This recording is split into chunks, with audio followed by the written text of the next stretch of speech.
Looking at what's happened in the AFC North this offseason, one thing is certain. This division has changed a lot.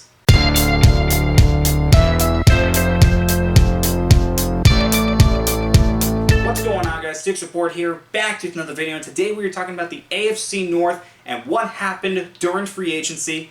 We're not going to waste any more time. Let's jump right in with the Baltimore Ravens. Okay, one thing Baltimore did a good job of this offseason was re-signing depth pieces. Darius Washington, Arthur Moulette back in the secondary. Nelson Aguilar back in the receiving corps. Josh Johnson as their backup quarterback. Brett Irving along the defensive line. Malik Harrison in the linebacking corps. And then they got Justin BK back. They franchised him and then got him on the long-term deal. Pretty early on in free agency too. You don't see that often when a franchise guy gets the long-term deal done that quickly. And they signed Derrick Henry. The cane is coming back to Baltimore. And while we can talk about how much he has left in the tank, one thing Baltimore is good at is getting the most out of their running backs. Now they signed Josh Jones as well. He's a versatile guy on the offensive line. Maybe he could be another John Simpson. That's what Baltimore is going to need because they lost 3 pieces on the offensive line. John Simpson, who I just talked about, went with the New York Jets along with Morgan Moses. And I forgot about the Morgan Moses trade when I talked about the AFC East. That's my bad. And then they also lost Kevin Zeitler. And they also lost 3 guys to their division rivals. Geno Stone is now in Cincinnati. Patrick Queen is in Pittsburgh. And Pro Bowl quarterback Tyler Huntley is in Cleveland. OBJ is also gone. So is J.K. Dobbins. They're still free agents, but it looks like they're not going to be re-signing with the Ravens. Gus Edwards signed with the Chargers.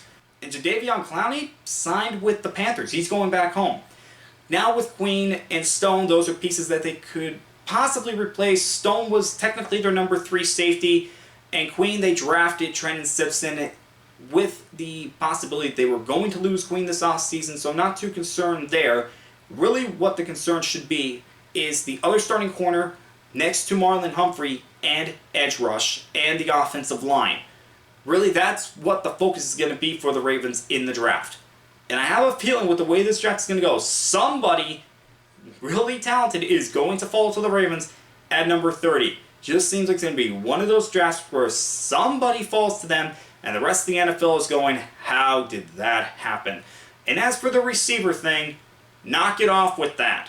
Yes, they lost OBJ, but he was a 3rd or 4th option. They can wait to take a receiver in this draft. It is a deep group. They can wait.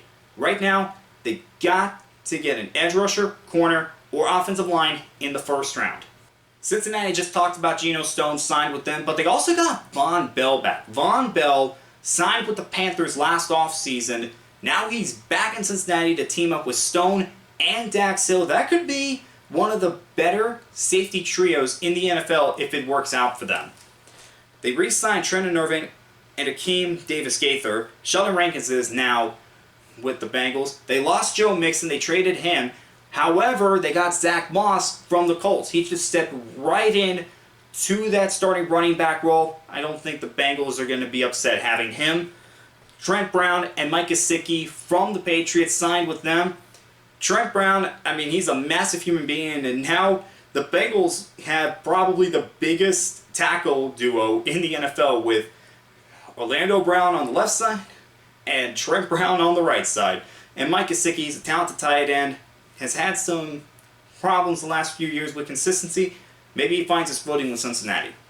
Now, they did lose some pieces as well. I mentioned Joe Mixon. They lost Tyler Boyd, Chidobe Awuzie, Jonah Williams, DJ Reader, Nick Scott, and Irv Smith are all gone. And we're still trying to figure out if T. Higgins is going to be back as well. They franchised him, but it's looking more and more unlikely that they're going to get a long-term deal done with him. Could they trade him before the season? That is a possibility, but we'll see what happens there. Really what the Bengals, they got to keep planning for the future. That's what they did. That's why they drafted Dax Hill in the 1st round and Myles Murphy in the 1st round last year. Planning for losing players. And you look at who's a free agent next offseason, that's probably where they're going to go in the draft. Trying to plan ahead so that they can reload instead of trying to rebuild. Wide receiver, they could definitely take a guy there if somebody falls to them. Could definitely see an edge rusher. Could definitely see somebody in the secondary as well. because of the corner situation. Really, for the Bengals, I think this is going to be best player available for them when it comes to the draft, and making sure Joe Burrow is upright. Also making sure that they have the pieces on the offensive line. Okay, so Cleveland is now in year 3 of the Deshaun Watson tenure. First 2 years not doing so well. One, that trade helped Houston get back to the playoffs much quicker than we thought. And 2, Watson has been either rusty, suspended, inconsistent, or injured. It's really not looking good for them. I mean, Joe Flacco, who was off the couch, performed better than Watson did last year, and he helped them get to the playoffs despite being probably the most injury-riddled team last year. They suffered so many injuries, including Nick Chubb. Now, in case Chubb isn't ready to go, they brought in both Deontay Foreman and Naheem Hines. Good job by the Browns. Hopefully, Chubb is ready to go, but if he's not, they do have a backup plan. And with Flacco no longer there, they brought in both Tyler Huntley and Jameis Winston. 3 Pro Bowl quarterbacks on this team. Interesting.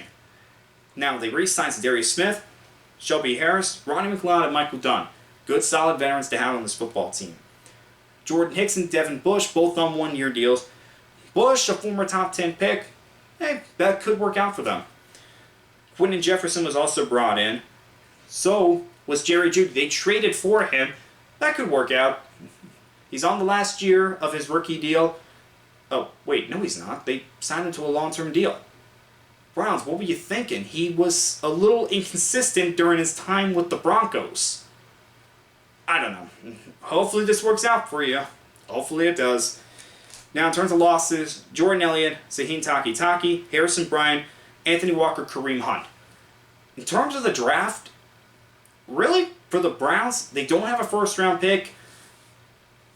I don't know.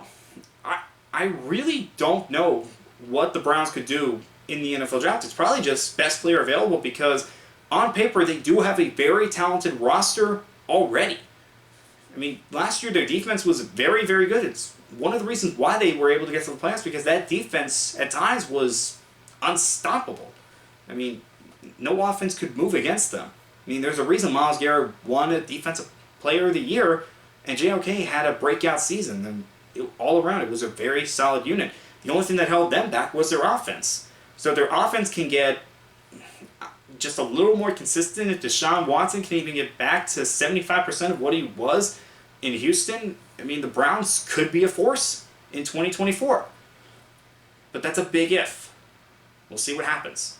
The Steelers did something this offseason that we haven't seen them do in a while. Make drastic changes. Out goes Kenny Pickett, in comes Justin Fields and Russell Wilson, and pretty cheap, mind you. Fields, they got for a very small amount they had to give to the Chicago Bears. And then Wilson, they signed to the veteran minimum because of the money that the Broncos owe him for cutting him. If this works out for the Steelers, it's going to be big. Deontay Johnson's also gone. They traded him. In comes Patrick Queen for the defense. If he works out, then they have a force in the middle of the defense and a leader that they were hoping Devin Bush would become. And they also switched punters. Presley Harvey was cut. Cameron Johnston was brought in to replace him. This is big for Pittsburgh.